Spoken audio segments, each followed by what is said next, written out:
نحمدہ و نصلی علی رسولہ الکریم بسم اللہ الرحمن الرحیم۔ میں ہمیشہ یہ بڑے ایک بات ہمیشہ سناتا ہوں کہ مجھے ایک ایسے مذاکرے کے اندر جانے کا اتفاق ہوا کہ جہاں پر بہت سارے مذاہب کے ہندو بھی تھے، وہاں پہ سکھ کمیونٹی بھی تھی، مسیح کمیونٹی بھی تھی۔ تو میں نے کہا کہ اس مذاکرے کا میں آج میرے گمان کے اندر ایک بات ہے، میں نے کہا میں آج آپ منصف ہیں، میں آپ سے یہ پوچھنا چاہتا ہوں کہ یہ تصور بڑا عام ہے کہ ہندو کہتے ہیں کہ بھگوان ہمارا سب کچھ ہے، اور سکھ گرو نانک کو سب کچھ اپنا سمجھتے ہیں، اور مسلمان اللہ رب العزت کی ذات کو پکارتے ہیں۔ تو میں نے کہا کہ میں آج آپ سے پوچھنا چاہتا ہوں کہ اگر دنیا کے اندر ہر مذہب کا کوئی خدا ہوتا تو میں پوچھنا چاہتا ہوں حافظ صاحب کہ یہ کائنات کا نظام اپنا وجود کس طرح باقی رکھ سکتا تھا؟ آج ہندوستان کے بس میں ہو تو وہ پاکستان کو ایک بوند پانی کا نہ دے، اور اگر ان کے بھگوان کے ہاتھ میں پانی کا نظام ہوتا،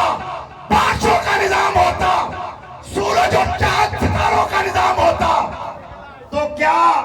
کسی اور مذہب کو چاند کبھی نظر آتا؟ ہوائیں چلتی ہوئی آپ تک پہنچتی؟ میں نے کہا نہیں، وہ ایک رب ہے، وہ ایک خدا ہے، وہ سب کا رب العالمین ہے، وہ رب المسلمین نہیں ہے، وہ سب کو پالتا ہے، جو مانتا ہے وہ اس کو بھی دیتا ہے، جو نہیں مانتا وہ اس کو بھی عطا کرتا ہے۔ حضور نبی کریم علیہ السلام کی ذات مبارک پر کروڑوں درود و کروڑوں سلام۔ جناب رانا عمر حیات صاحب جو کہ ہماری پی پی کے صدر بھی ہیں،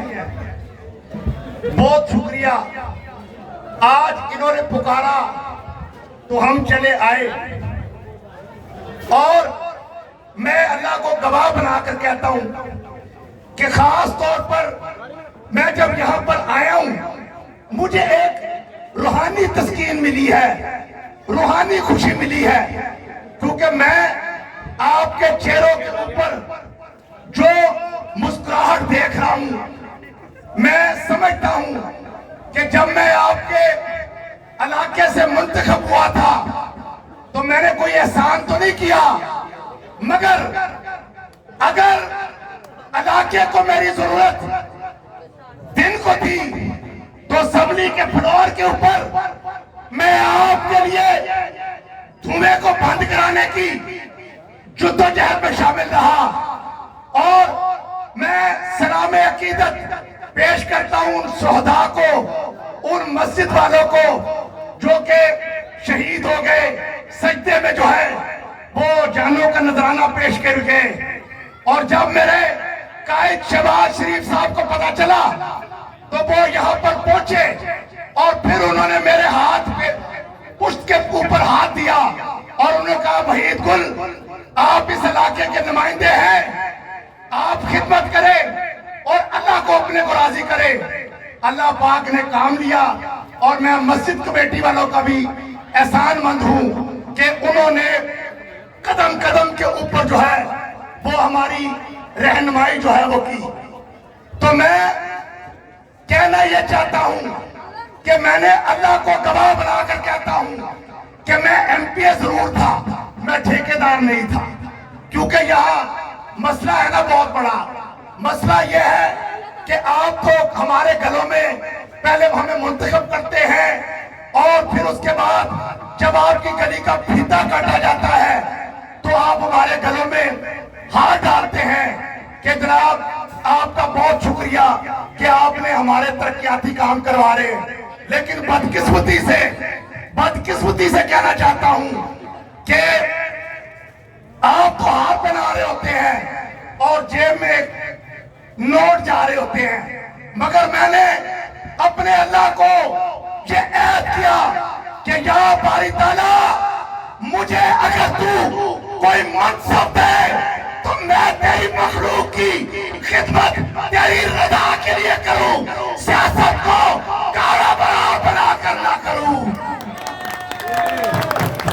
اور میرے دوستوں بزرگوں بھائیوں, میں کہنا یہ چاہتا ہوں کہ ہائی بریڈ کا زمانہ ہے. میرے یہ نوجوان کھڑے ہیں, میرے نوجوان آج سوشل میڈیا کی مار چل رہی ہے. سوشل میڈیا کے اوپر سچ کا جھوٹ اور جھوٹ کا سچ کر دیا جاتا ہے, لیکن حقیقت یہ ہے کہ ہم جس پارٹی سے تعلق رکھتے ہیں اس کا قائد نواز شریف ہے. کہ وہ نواز شریف ہے کہ جب ہندوستان دبا کے کرتا ہے تو نواز شریف 5 دبا کے ہندوستان کرتا ہے تو 6 دھماکوں سے جواب دیتا ہے.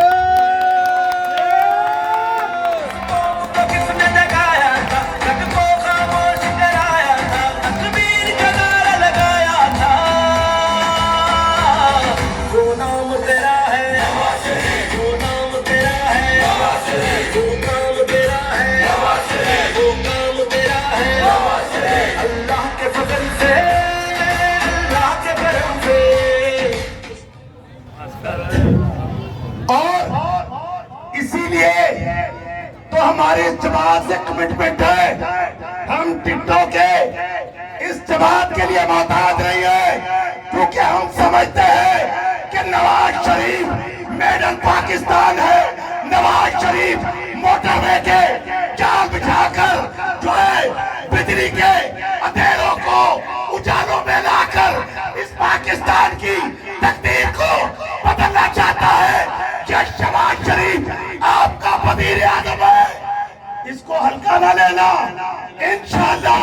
آپ دیکھیں گے کہ ان کی منزل ایک ہی ہے کہ پاکستان سے غربت مٹانا ہے, روزگار دلانا ہے. اسی لیے تو علی پرویز کو ایم این اے بنانا ہے اور شہباز شریف کی زبان کے اندر کہتا چلوں کہ جب اپنا قافلہ اس عزم و یقین سے نکلے گا رستہ جنت سے جائیں گے وہیں سے نکلے گا. اے وطن کی مٹی مجھے ایریا رگڑنے دے, مجھے یقین چشم